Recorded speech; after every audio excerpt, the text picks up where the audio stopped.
Good afternoon বন্ধুরা। আজ সোমবার, ছেলে পুজো দিয়েছে। সকাল সকাল পুজোটা হয়ে গেছে। আমি সকালবেলায় সব ঘর টর পরিষ্কার টরিষ্কার করে কাজ টাজ করে, শরীরটা কিছুটা ভালো না, ছেলে একটু টিভি দেখছে, ছেলের শরীরটাও ভালো নেই।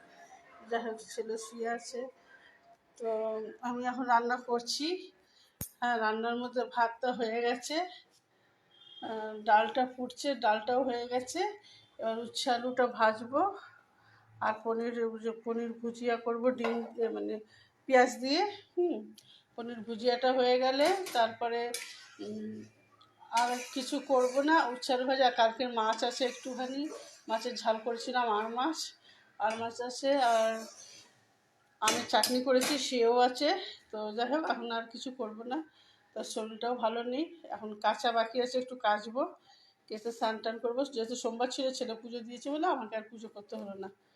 যাই হোক বন্ধুরা, সেই জন্য সকাল থেকে কিছু আজকে মর্নিংও ছাড়তে পারিনি, এত শরীরটা খারাপ লাগছিল।